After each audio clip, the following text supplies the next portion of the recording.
Once upon a time, there was a little boy called Howard who loved writing stories. Little Howard dreamed of being a writer, and so he sat and wrote every night.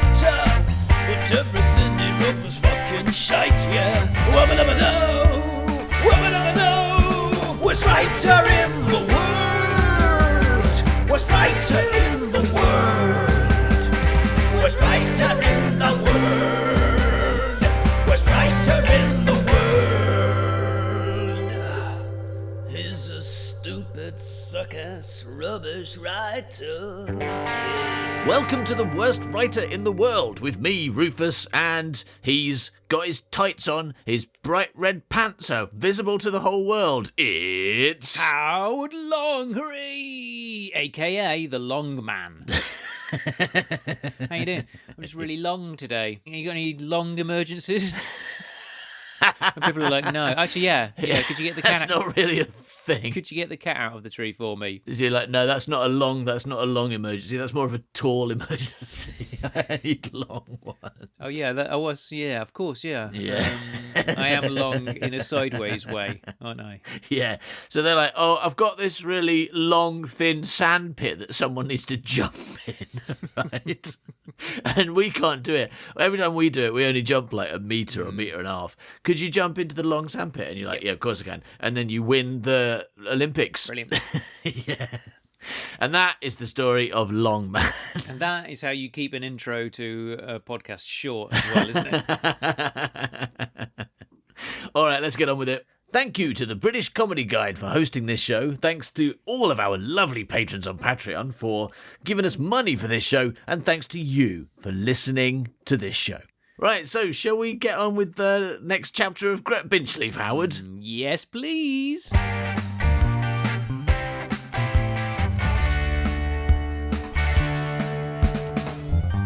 The plot so far.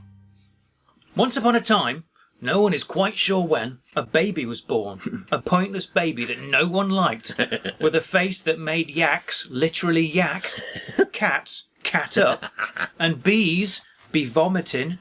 Bees be vomiting? This disgusting baby was so stupid. I felt sure.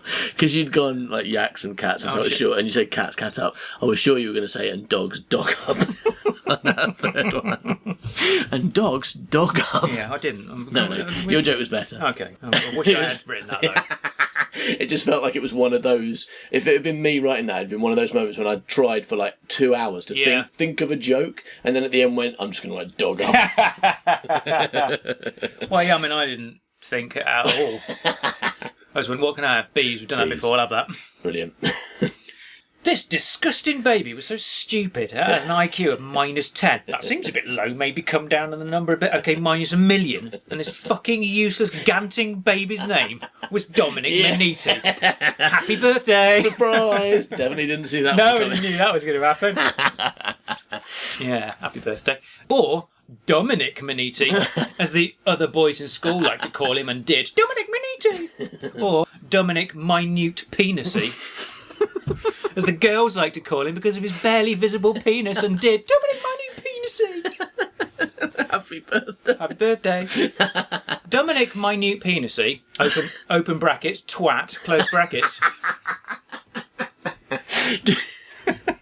This is what happens if you occasionally say a jokey thing, a jokey negative thing about Howard. This is the result. So think carefully, everybody. Yeah, you don't want to wrong Howard. You're going to get on the wrong side of Howard. He'll wrong you.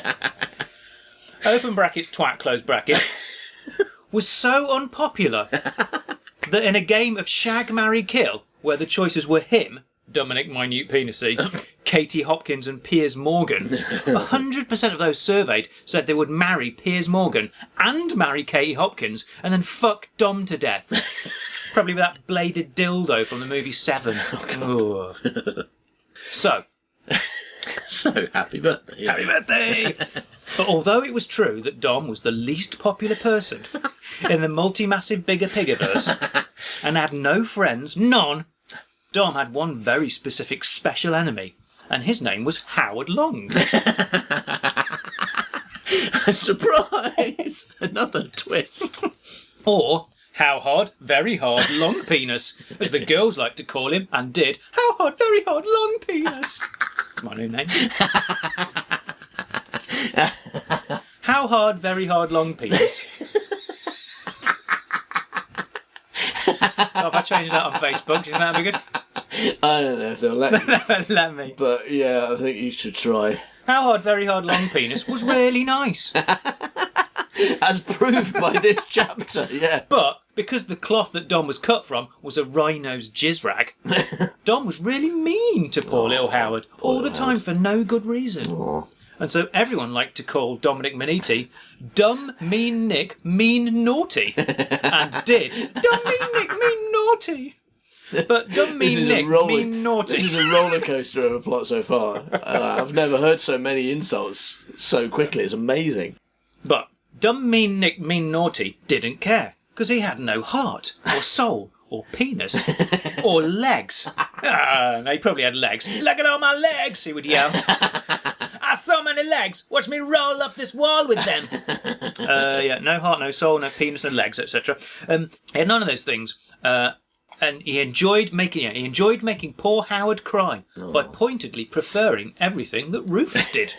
Yay. Don't get me wrong. Howard also preferred everything that Rufus did because Rufus is dead good. Yeah. Now, listener.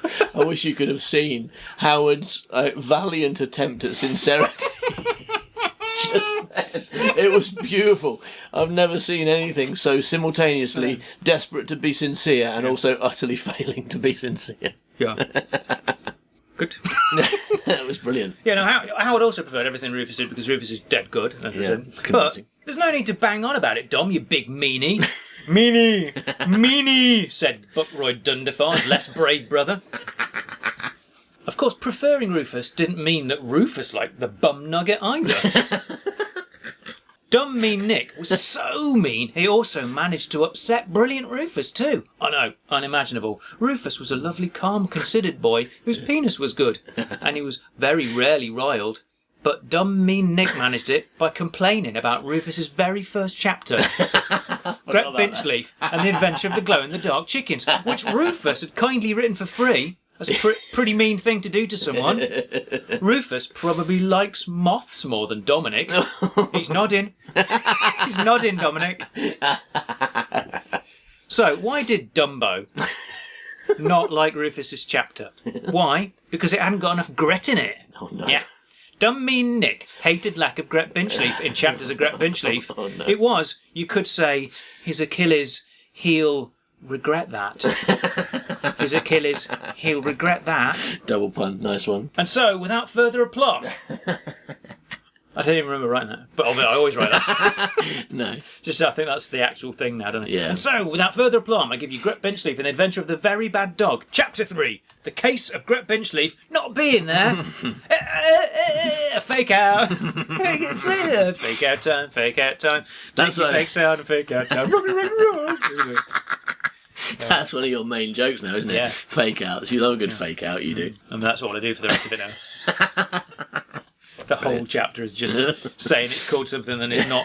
Yeah, it's not really called that. No, Of course it's not called that. Because Gret's not in it. So why the fuck would I put him in the title, Dom? Hey? Why? Answer me, Dom. Answer me. Yeah, thought so. No answer. I've clevered him into silence. He's got nothing to say for himself. It's a shame you couldn't quite pronounce that properly when you said, I've Clevered him into silence. That's better, yeah. Now edit that first one out so you sound cleverer. So no, this episode, no, I'm gonna leave all this in. Don't care. Yeah. Doesn't matter if I can't speak. Dominic can't either because he's not here, the moron. Yeah, what's Dominic got to say? Let's ask him. What have you got to say about that, Dominic? No, the point was that he didn't say Shit. it. You ruined it. The point was that there'd be a bit of silence. Do it again. There'd be a bit of silence, and then we go see he's got nothing to say. Okay, go on but then. then you went. That's not what he sounds like. Ruined it.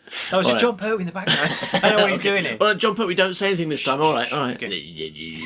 Okay, shush. All right, leave. Okay, so Dominic Maniti, what have you got to say about it?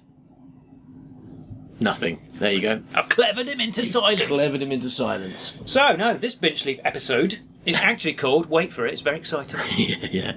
Chapter 3. Dumb, mean Nick, mean naughty, and the adventure of everything that got written in the adventure happening in real life. Dominic Maniti was crying because his wife had just left him.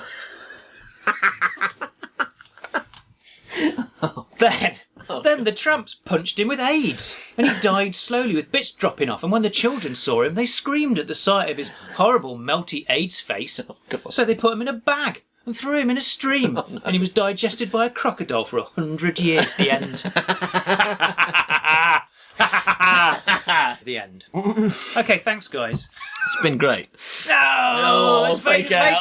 Fake out time. I wasn't expecting that. Time. Ruggedy, fake out time. Ruggedy. Yeah, that's it.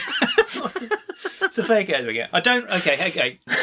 Full disclosure. I don't really hope that Dominic's wife leaves him and he dies of AIDS melts. No, of course not. And becomes a croco dinner. No. No. Who would? I hope he goes in a balloon and gets to pet a dog and have a really long chip and all that stuff with goo birds. Brilliant. Because really, he's not my anemone. I love Dom. Do you? Yeah, I love him. I mean, he literally buys my love. They say you can't buy love. You can, stupid fucking Beatles. Yeah. You can buy my love and it only costs $30 a month. And not only can you buy love, but you can buy the best love. Yeah. Which is our love. Yeah. All right. Sexy love. So $30 a month. That's come on, that's what it guys. costs, plus tax, apparently. yeah. So upgrade now for the opportunity for me to say nice things about you. Yeah. Dying of melts.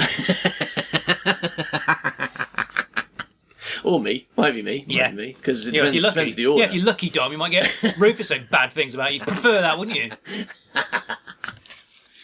Enough frivolity. Yeah, we're on page 3. Nothing's happened. And yet it feels like so much has happened. On with the show. Yes, Binchleaf and the Adventure of the Berry Vad Dog. I've changed the title. Hope you don't mind.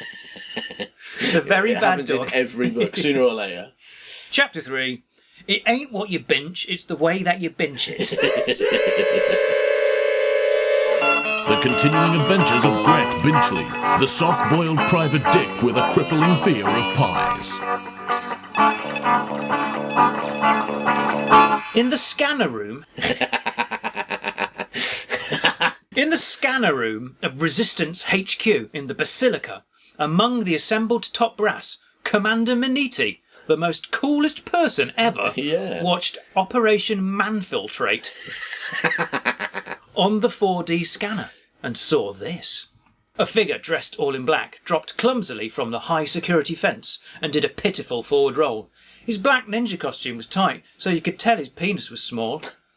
"Okay, I'm in," he said into his walkie-talkie in his luxurious Hull accent. Against all odds, milksop and all-round wet lettuce, Dominic Maniti had infiltrated the Palace of Puppies. "Okay, Dom, just follow the plan, and don't do anything stupid like you normally do," came back the voice of his superior officer and wife, the totally brilliant Commander Verity Maniti. Okay, so hang on. There were two Manitis in that first scene, right? The first one. That's Verity Maniti. That was Commander Maniti, and that the was most coolest person ever, yeah. Right, yeah. okay, and that was a bit of a fake out because we thought that was going to be Dom, but then it wasn't. The small penis guy. Yeah. Okay. I'm going to be mean about Dom. Surprise! Yeah, okay. Follow the plan, don't do anything stupid like you normally do. That's what his wife just said to him. "Don't worry, I know what I'm doing," said Dom as he crept around the corner. And then, "Hey, look, a doggy! How cute!" "Don't look into its eyes, Dom." Oh, no. But it was too late. The doggy was so cute. And before he could stop himself, Dominic Maniti, a.k.a. Secret Agent Domino 7... Domino 7? Is that a joke? Yeah, sure. I don't know, who cares? Before he could stop himself, Domino 7 found himself saying, "Oh, the little boobly boo, eh? Oh, the boobly boo." It's Dom. like, sorry to interrupt, but Yeah. I was thinking about what you said. Is it a joke? Domino 7, and it's like a kids' TV show joke. Right, yeah. It really seems like the sort of thing that Trev and Simon would do, or some kids' sketch show where So it's I'm just as good as Trevor Simon.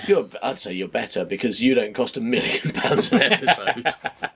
You don't have to crowdfund £1 million before you'll make another episode of your disappointing podcast. And you were also good in the 90s. I remember. Yes. You were pretty hilarious in the 90s. Yeah, but you were just laughing at my hair. Sometimes, and your paisley shirt. Yeah. But I mean, Pink paisley shirt, we were my often hair. laughing at their trousers, so it's the same. That's true. Oh, it's a little boobly boo, eh? Oh, it's a lovely boobly boo. Dom, remember your training. Dogs are bad. And look at its little bone, said Dom, ignoring her. No, Dom, don't pat the bone. But it was too late. Dom reached out his patting hand and was presently eaten to death. No comebacks. Verity shook her head. God, Dominic was so embarrassing. The only reason he'd been chosen for this mission was that he tasted so horrible, they figured a dog would rather eat its own regurgitated vomit poop than let Dom near its mouth. Yeah, how'd you like that, Dom? Happy birthday, Dom. Well, at least now he was dead, Verity thought. He wouldn't insist on calling her Very Tim anymore, like those idiots off that podcast he loved for no reason. They weren't funny, idiot. Why did he like that crap? It wasn't funny, it was stupid, not funny. She knew what was funny, and they sure as heck weren't. They sure as heck weren't. Yeah. So it was me coming through there, because I think we are hilarious. This isn't good, Miniti, said the Cardinal. The Pope will not be best pleased. Will he be worst pleased? No, he won't be that either. He won't be any form of pleased, unless we take the L out, in which case he'll be peased. And he likes peas, so that will please him. Then he'll be pleased. He'll be pleased. Wait, look! On the scanner, they could see the dog was acting strangely. Meanwhile, in a dog, Dominic Miniti was using his tickling hand. He could see the vagus nerve getting all impinged, and subsequently the esophageal spasms began, and he found himself being expelled back up the throat and out of the mouth hole. Did you Google No, I knew all those words. Parts of a dog. I knew everything. Dom landed with a splat. He was alive! Dom was alive! Yay, lucky Dom! Yay! Very Tim was shaking her head disapprovingly at his antics, but... Very Tim. Guess you'll call her that now. He's totally going to call her that now. Was shaking... We're working hard. We're working hard to secure that divorce, aren't we? Yeah. Yes. Very Tim was shaking her head disapprovingly at his antics, but hey, he wasn't inside a dog, so maybe things weren't so bad after all. Hey you, said the dog. Get back inside my dog inside. So it's the very bad dog. I think they all sound like that. Okay. And then Domino 7, surprising everyone, did a karate. And with his broadsword, he sliced right through all three necks in one go. So it is a three-headed dog. It's a three-headed dog, yeah. So it is the very bad dog. Or it's another three-headed dog that has three heads. The theory is that there's loads of them now. Okay. Sorry, I can't stick around. I have to be heading off, he said as their heads fell off. Yeah, good one, I good have one. to be heading off. Everyone in the scanner room groaned. Very Tim shook her head. She almost wished he was still dead. Dom climbed over the deceased guard dog and reached the armoured door. Time to prove his mettle. Time to prove them all wrong. You can do this, Dom. I believe in you, he said to himself. Words that no one else had ever said to him on account of him being such a humongous arse factory. But, by the gods, prepare to be surprised because his meanness and gross stupidity was merely an act, one he used to disguise his secret identity. Yes, Dominic Miniti was Brillo Dillo Man. Brilliant. Wow, another twist. This is just so twisty-turny. It's like Rapunzel all over again. I've got in brackets here, do a tune. I haven't got one. Brillo Dillo Man. Okay. Using his super good brain, he expertly cracked the code. Then, using his big man fist fingers, he tore the vault off its hinges. Inside the vault, he sprayed airspray, athletic under and over the lasers, and with his sexy abs, and then he went down on a rope, taking care not to sweat. Well, he was Brillo Dillo Man, of course he never broke a sweat. Inside the inner sanctum, Dom used his laser eyes to cut open the glass case, and then, doing that Indiana Jones thing, but perfectly so he wouldn't get flattened by a massive rock, like Harrison Ford the pillock, Dom pulled out the important item, and having made good his escape, narrowly avoiding being eaten by a pack of three-headed dogs, he jumped over the electric fence using his main power of jumping, escaping the Palace of Puppies forever, where he leapt on his cool bike, on which he had won a world record for fastest driving, and sped off. Everyone cheered. Dominic was the best. Yes, he cried. Yes, I am so good.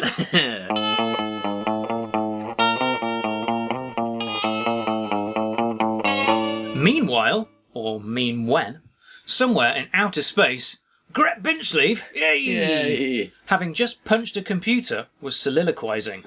And there's only one man capable. I suspect you're reading a bit from the end of my chapter now, right? And suddenly the sentence structure's too complex for you. You just can't cope with it. So now I'm beginning to understand why Don prefers you. Off the cuff, funny, and you write good sentences. And all I do is say horrible things about him. It's a mystery. It's a mystery why he doesn't like you. Yeah. Maybe maybe I need to start looking at myself. The mystery is why he actually does still like you. That's the mystery. Because he thinks I'm joking. Yeah. What an idiot. Gret, having just punched a computer, was soliloquizing. And there's only one man capable of taming such a very bad dog. You have selected destination Rome, interrupted the onboard computer. Do you wish to continue? Oh, because he said home. Yeah. Okay. What? No, I bleeding haven't, said Gret. And then he looked down at the computer. In the destination box, the word home was lit up, but the screen was cracked from a recent beating.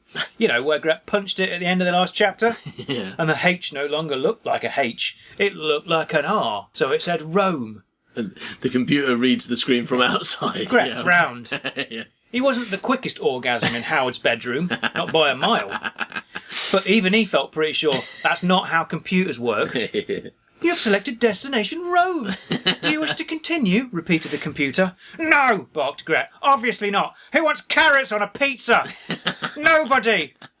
Nobody puts carrots on a pizza, and the menu never said that even. It said patatas. I mean, I don't speak foreign, but any chump knows that's just misspelled potatoes. And I thought, that's bleeding weird. But then I thought, well, patatas on a pizza, that's just pizza and chips, right? So I ordered it. 10 minutes later, out comes a carrot pizza. Fucking Romans. Carrot-eating bastards. I hate them all with their bushy tails and their stupid twitchy noses.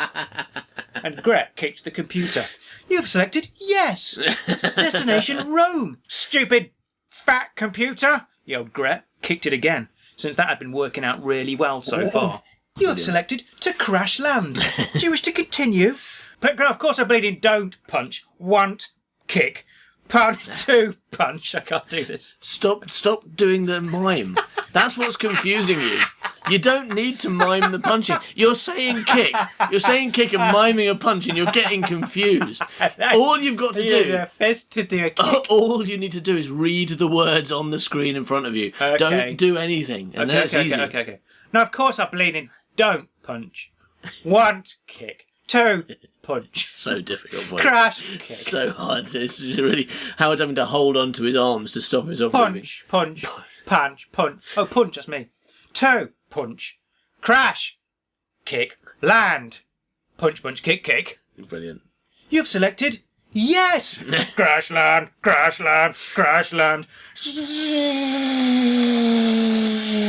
The spaceship sped on a collision course for Earth.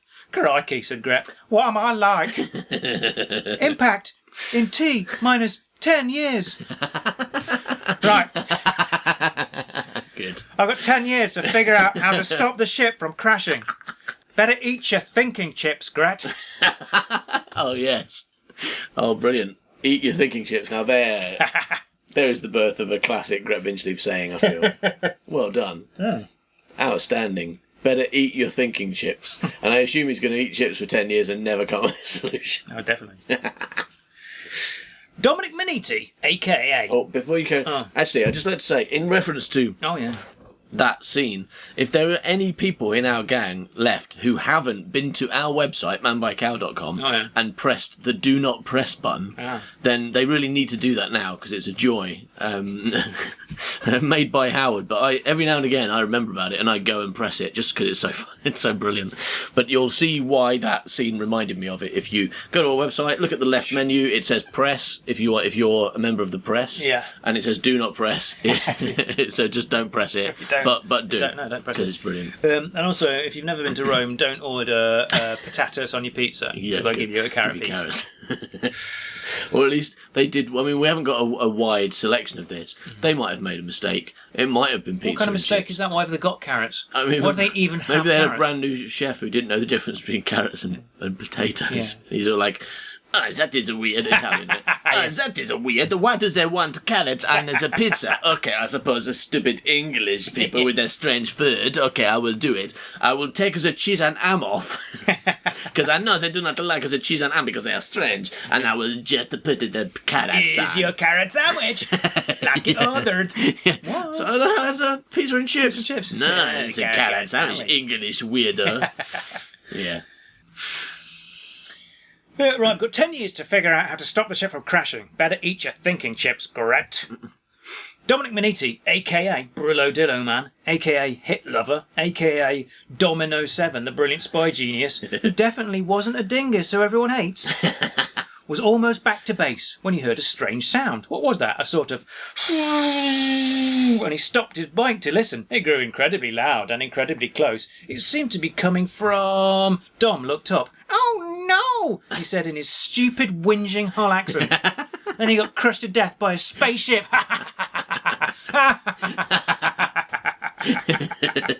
Very Tim shook her head. What an embarrassing dead prat. Killed you. Killed him. Is it for real this time? Who can say? You can say. Sounds pretty real. I mean, it's difficult to get out of. I mean, you can claw your way out of a dog, maybe, but you've been hit on the head with a spaceship that came from 10 years away. Pretty That's fail, yeah. pretty bad, yeah. Maybe Brillo Dillo Man might be allergic. No, the other thing. He might be allergic, Yeah. yeah. No, he might be allergic to spaceships. That's right, and that'd be worse, because then he'll get a rash as well as dead. Yeah. Who knows? But yeah, no, you're right. He might be immune to spaceships. Yeah. Spaceship impacts.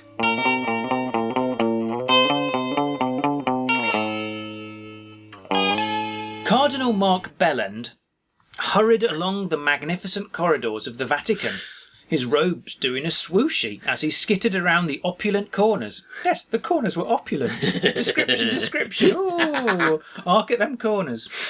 Is Cardinal what? Mark Bellend? Cardinal Mark Bellend. Is that a reference to Cardinal John Penis? Yeah. Yeah, it was me kind of going like, I need a name. What's gone before? Stupid good choice. penis names. Yeah. Vatican City was the last great defence against the evil dog overlords, and their leader was the longest living pope in history. All right, no, sorry, you did say evil dog overlords then, didn't you? Yeah. I thought I'd misheard you. I thought you'd actually said evil dog overlords. I was about to say, oh yeah, got a funny joke. It sounded like you said evil dog overlords, and I was like, no, hang on, this is about a dog. He probably did say that. Did say okay, that, yeah. That's cool. And their leader was the longest living pope in history. Cardinal Bellend raced into the massive posh master bedroom. It was all gold and had gold curtains, like you only find in the finest service stations. Except here, in Vatican City, the crack behind the curtains was the type you mainline. "Terrible news," said Bellend, bursting in, his voice echoing around the lofty chamber. He found the Pope in bed with an American football and Lisa covered in rose petals, and that weird kid watching them as usual. Oh. What? Oh, no, that weird kid watching them. I know what it is. Okay, carry on. oh, hi, Mark, said the Pope. "Is it the doggy again? He's a very bad doggy." "No, something different this time. A spaceship just crash-landed on Dominic Maniti, killing him to death." "Why, Lisa? Why would the spaceship do this to me? Why?" "What kind of spaceship?" screamed Lisa. "What kind of spaceship?" "I bring peas to placate you, my lord," said Mark, whipping out a silver tray laden with his finest peas. "Mark," said Pope Dom. He was truly pleased. Pope who? Pope Dom. His name's Pope Dom. Pope Mordecai Dominic Maniti. Is it? Okay. All right. So Pope Mordecai Dominic Maniti is now played by Tommy Wiseau. Yeah. And Briefly. Oh, because I played him as Hitler, and you always try and make me do Hitler more like Tommy Wiseau. I get the connection. And regular Dominic Maniti is dead. Okay. But he's still in it because I love him so much. I was like, give him 2 parts. Fair enough. Really like him, as you can probably tell. In the main control room of the Palace of Puppies, in the command chair, Cerberus himself sat and occasionally rolled over. His was with their assistant. I'm just going to do the normal words. What was that? Because he's got 3 heads. It's not a joke. You can't call him himself. He has to call himself himselves because he's Okay. got 3 brains. He was with his assistant, Dog. They were watching some CCTV porridge. Porridge! Ha ha ha ha! Bonk! Bonk! Yeah. I know it's because you said that. Because dogs have paws, not feet.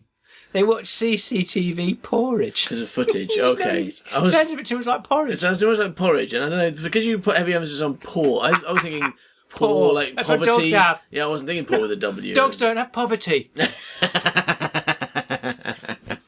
But they don't have any money, so their natural state is poverty. There, fuck off. They got loads of food. There's lots of dogs I know are better off than people. They were watching some... Yeah, bloody government. Yeah. Bloody EU. Bloody Lib Dems. Yeah, no. So, I agree. that seems to blame for rich dogs, as far as I'm concerned. They were watching some CCTV porridge on a scanner. Yep. Yeah. What scanner? On the scanner, they saw the Starship Bundy crash and kill their Nemone, Dominic Maniti, which they barked at with joy. That's joyful dogs barking. Good. Then they watched as the hull was punched open, and from the burning wreck, a man forced his way out. "Ruh, ruh," said Cerberus. "Ruh, ruh, ruh, ruh," said Dog-a-Three Dog. "Ruh, ruh, ruh, ruh, ruh," said Cerberus. "Ruh, ruh, ruh, ruh, ruh," said Dog-a-Three Dog, as Howard took advantage of the fact that writing his chapter had just got a capillion% easier. "Ruh, ruh, ruh, ruh, ruh, ruh, ruh." Howard's not even looking at the screen anymore. He's improvising this bit. No, obviously I'm not going to do that. I mean, I wouldn't fill my chapter up with stupid sounds that make no sense just to hit an irrelevant self-imposed word count. Now, would I? No, not anymore. No, Maybe in the past. Not when I can write twice as much by then explaining what the stupid sounds mean. And then, just like that, Howard switched on Babel, and the words were translated for you, the listener, or Babel, depending on how you want to pronounce that. Yeah. "Ruh, ruh, ruh, ruh," said Cerberus. "Who is that man?" said Babel. "Ruh, ruh, ruh, ruh," said Dog-a-Three Dog. "That's Gret Binchleaf," said Babel. "Ruh, ruh, ruh, ruh," said Cerberus. "Remind me who that is," said Babel. "Ruh, ruh, ruh, ruh," said Dog-a-Three Dog. "Ruh, ruh, ruh, ruh." "I can do better than that," said Babel. "I can show you." And Dog-a-Three Dog pressed a button on the scanner. "Ruh, ruh, ruh, ruh, ruh, ruh, ruh, ruh," said the computer. And on the scanner screen appeared a grainy old video of Gret Binchleaf in his office. Here he was talking with a man with a right gantin face who was using his time-space ears to listen to the following conversation. Bang, thuddy, bang, bang. What's he saying, boss? He's saying that the brick should turn the laser bars into a brick wall. "What's he saying, Nick Donald?" asked Gret Binchleaf of Nick Donald. "He's saying, what's he saying, boss?" And then the other is saying that he's saying that the brick should turn the laser bars into a brick wall, said Nick Donald. "Ruh, ruh, ruh, ruh, ruh, ruh," said Cerberus. "What's he saying, Dog-a-Three Dog?" said Babel. "Ruh," said Dog-a-Three Dog.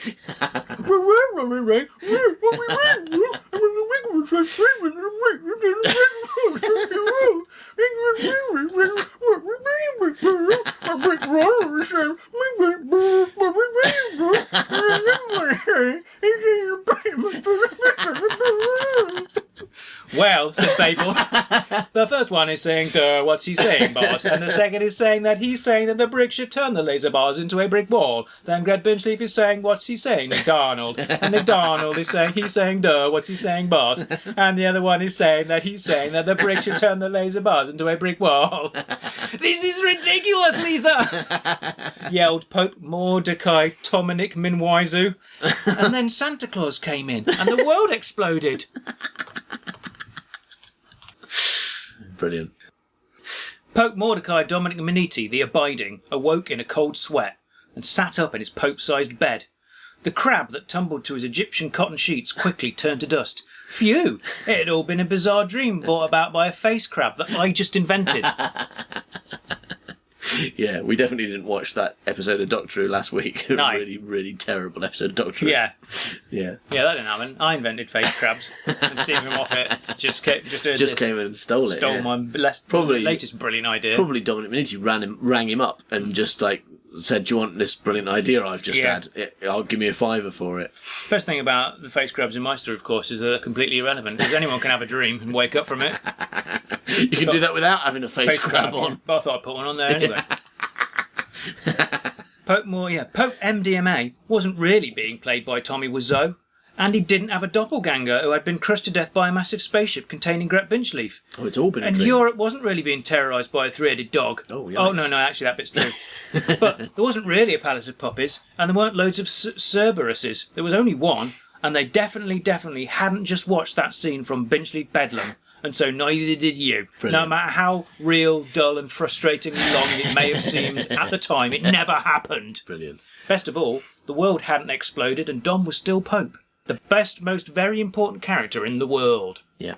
Well, second best, after that evil chicken that ruled the US. Yeah. Pope Dom skipped out of bed and headed to the mirror to admire his pickled head.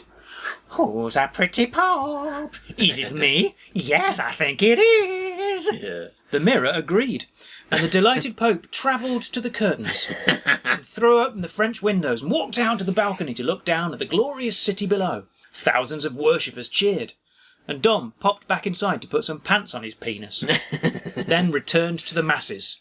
And as they cheered, and as he basked in the glory, Pope MDMA looked out across the basilica and beyond the walls of Vatican City to where only a few miles away the skyline was busy with brand new, shiny, yet comfortingly familiar architecture from all over the world. And Dom smiled. Then he squinted. Then he frowned. Did the Empire State Building just move? When Pope Mordecai Dominic Maniti the Abiding had decided that one day the Vatican didn't have enough billions of dollars from all those charitable donations, stock holdings, stolen Nazi treasures, mafia connections and pimp money from choristers, he decided that the construction of another separate state in the heart of Rome was needed, another church-owned city. This one too would exist solely to make money, this one too would peddle dreams and lies, but this one would appeal to a wholly different clientele. So, with a few bribes, some blackmailing and several holy murders, that's a bullet hole from a priest, the Pope was able to buy up 60 hectares of public parkland in Giocalense, and construction began on a super casino city to rival Las Vegas itself, and it would be called Las Vaticash. Bulldozers had decimated the parkland and listed buildings, sand had been laid down so the whole thing looked like a desert, and then the buildings had gone up one by one, or two by two in the case of the Twin Towers, but not because there are only two of them. That's one of those sentences. I wrote that and I was like, that's not true. I just say that it's not true rather than delete it. Like her really great grandfather before her, Laura Ditsolver was an architect, and she'd been employed to recreate the American-themed area of Las Vaticash, which was to include many hotel casinos fashioned on famous American landmarks, including Mount Rushmore, that famous one. It's Mount Rushmore. Oh, right. Mount Rushmore, the Lincoln Memorial, the Statue of Liberty, and of course the aforementioned Twin Towers. Unfortunately, just like her really great grandfather before her, she was also unlucky when it came to foundations. And just as the soft ground had caused the Tour de Pisa to sink and lean, so too her America was starting to slant and disappear beneath the ground. "Osa nosa," she said in perfect non-racist canon Italian. "It's all a leaning." Okay. An inspection of the foundations soon revealed that someone, or something, had been digging deep down, causing massive subsidence. Clue? It was definitely something. Extra clue? It was a three-headed dog from space. Which had a drill. Yeah, definitely got a drill. Bloody three-headed dogs, huh? So I'm heading the story towards the drilling now.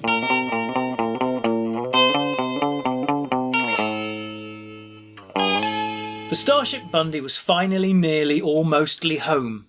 Remember, it hadn't crashed and killed Dom. That was Pope Dom's dream. The journey back to Earth had taken a lot longer than anticipated, after the rocket had been knocked off course by space wind. Well, wind in space. The actual origin of the wind was Gret Binchleaf's bumhole. Yes, it is true. In this story, Uranus is only the second largest gas giant. After ordering all the chips from the onboard... But I mean, hang on, it is, isn't it? Because isn't Jupiter the largest? That's been destroyed. Okay, fair enough. Third. Yes, it is true. In this story, Uranus is only the third largest gas giant after Jupiter and Gret Binchleaf. I don't know, because maybe Neptune's bigger than Uranus. It might be that Uranus... I mean, Neptune is definitely bigger than my anus, Rufus. I've got a feeling it might go Jupiter, Neptune, Uranus, right? And I'm so incredibly not sure about that, but I feel like it's not. Yes, it is true. In this story, Uranus is only the fourth largest gas giant after Jupiter, Uranus. No, Uranus. After Jupiter, Neptune, and Gret Binchleaf. Big farting man. Much better, isn't it? It's helpful. It's good when you help right. It's good when you get accuracy, even though I might be wrong about that. After ordering all the chips from the onboard food synthesizer, Gret had decided to mix things up by ordering all the beans. Then later, during a short break from eating, when he decided to have a smoke, he had lit a match and a match. He had lit a mash because he doesn't. I mean, Gret Binchleaf should smoke food. It's like, I've had enough of eating. I'll smoke this potato instead. Yeah, smoked potato. So he lit a mash and whoosh! The rocket's speed had centupled and shot straight past Earth. The computer had recalculated the journey home and concluded that if it did a slingshot around the sun, then, based on what it knew about sci-fi, it would probably get home before it left. It was wrong and stupid, and Gret kept telling it so. Mind you, its stupidity was actually his fault for pulling out its ram earlier in the day. This had been punishment for daring to fall asleep when he was telling it the fascinating story of Gret Binchleaf and the adventure of needing a wee, so having one. Consequently, the journey time had increased considerably, and soon all memories of his cave and his rock friends seemed more and more like something a crab had done to his face. That is to say, they seemed like a dream. Yeah. After the first 50 years, he'd stopped missing his crabs. After 100 years, he'd forgotten all about his crabs. Crabs? What? What's going on? Sorry, Have you actually written that? No. You haven't? You're just reading the wrong word, even though it's right in front of you. Your brain is so weird. In fact, I managed to say it twice, even though I'm looking. I know. That's the weird. I assumed you must have written it and then only realised just then. No, I mean, no one rocks. would look at the word rocks and say crabs. Somebody might. Oh my god, that was good. I'll try that again. Yeah, have another go. Have another run. Try and read the words that you wrote. After the first 50 crabs, he'd stopped missing his rocks. Oh, no, sorry. There you go. After the first 50 years, he'd stopped missing his rocks. Yeah. After 100 years, he'd forgotten all about his rocks. Wow. After the second 100 years, he'd forgotten what a rock was.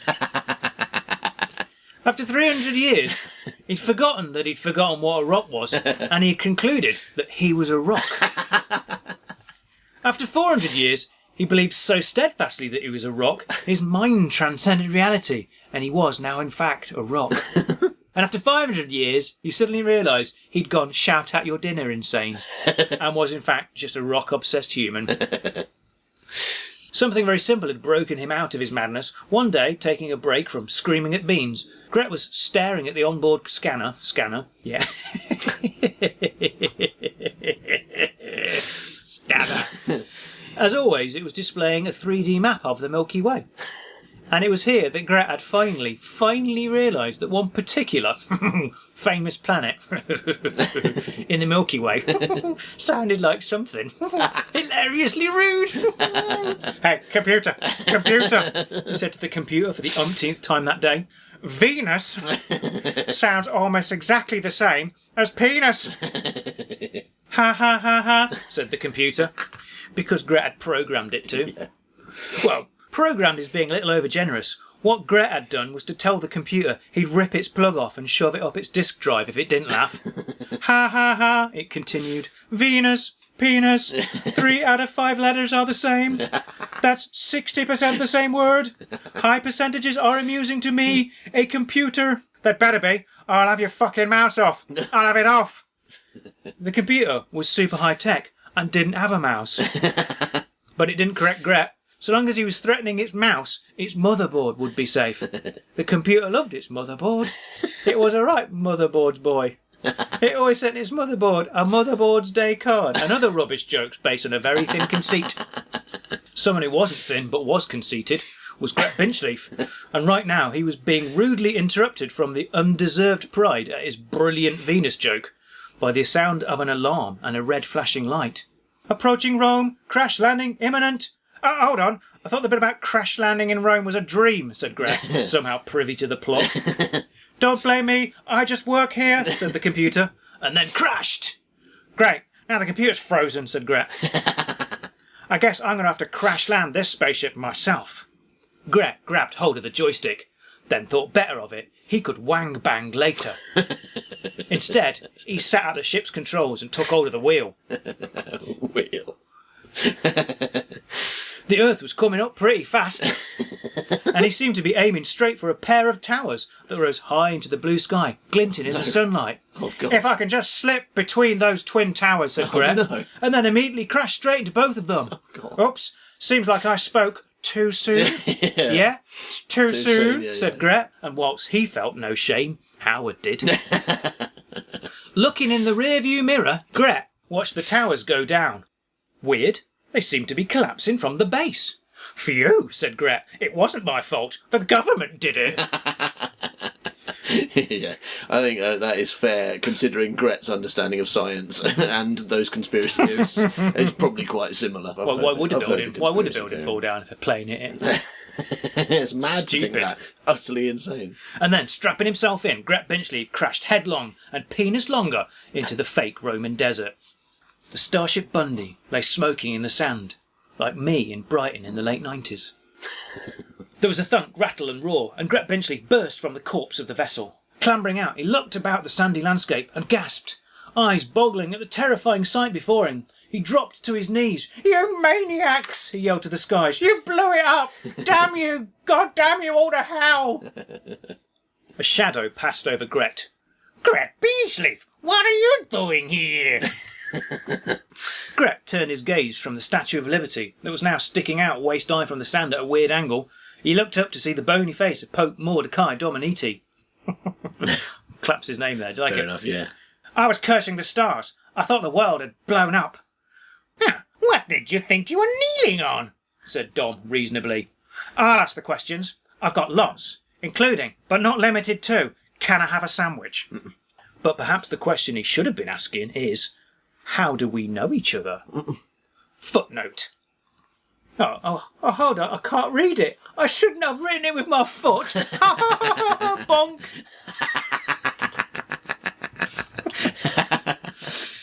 Hand note.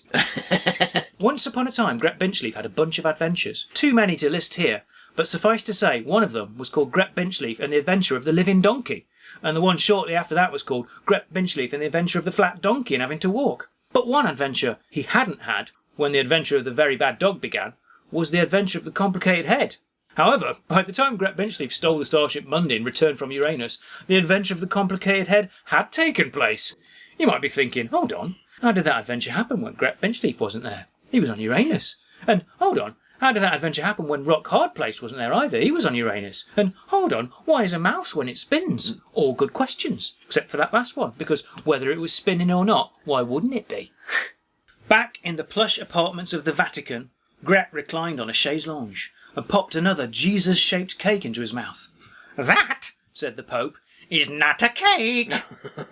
"That explains why my teeth keep falling out," said Gret, spitting out the statue. "So, what do you need my help with, Pope Dom?" "I tell you what I need to help with. A three-headed dog." "He is a very bad dog," agreed Gret. "What's he been doing?" "Oh, yeah, he's so bad. He'd been terrorising Europe for hundreds of years. Oh, so bad. Doing massive wheeze and poos in the most inappropriate places." "Wait, was that all?" "No. He also digging. Always digging. And so searching for something once lost and buried. And then this morning, yeah, he dig up my best casino. And he finally find it." "He finally find it? What is it he finally find? What very important thing could the dog have been searching for 500 years? What could be so important, and dangerous to the universe probably, that a dog would dedicate 500 years to trying to find?" But before Pope Mordecai Dominiti could explain, Gret's crab come off and none of it had happened in the end. Did a crab really come off Gret's face, or was it just a scam? If none of it happened, what happened? But if it did, what did the dog dig up, and will Ohio Grant like it? Find out in the next thrilling instalment of Gret Binchleaf in the Adventure of the Very Bad Dog.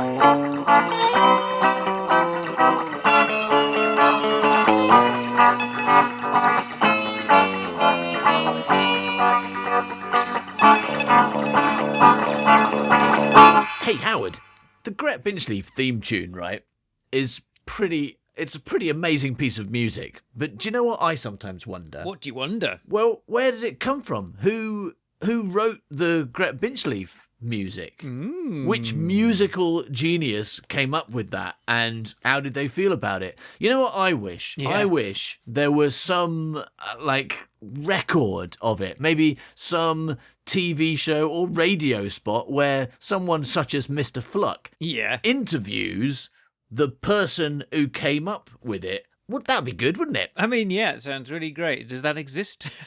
What are you It talking absolutely about? does exist, yeah. And it's. I think we should have a listen to it now. Let's find out more about the theme tune to Gret Binchleaf by listening to this old sketch from the Man by Cow podcast.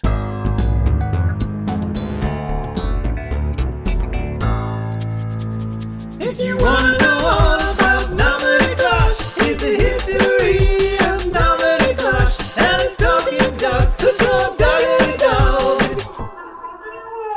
Of course, you were famously asked to provide a theme tune for the Gret Binchleaf movie, That's weren't right, you? yes.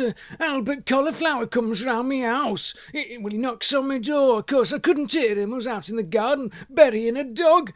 So he climbs through my window and I come inside. I'm very surprised. He says, "What you doing? Climbing through my window, Albert Cauliflower?" He says, "I want you to write a song for a new spy movie, 'cause you're the best singer-songwriter in the world." I says, "I know that. What's your bloody film about?" So he tells me it's about some man who can stop people from turning it into bags or something.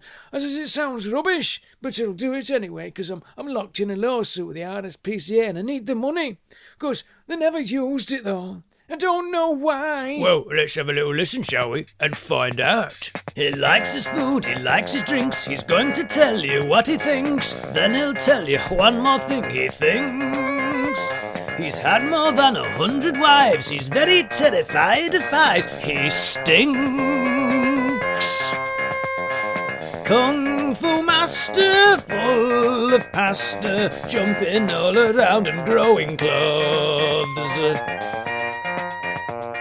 You'd best hold your nose. He's called Shit Stink Leaf, called Shit Stink Leaf, called Shit Stink Leaf, called Shit Stink Leaf. He's not called Shit Stink Leaf. No, I realise that now. But to tell you one thing, Yeah. I met the actor who played him. Oh, yeah. And guess what? What? He stank of shit. Nominee Clash, and it's talking duck, the dog, duckity dog.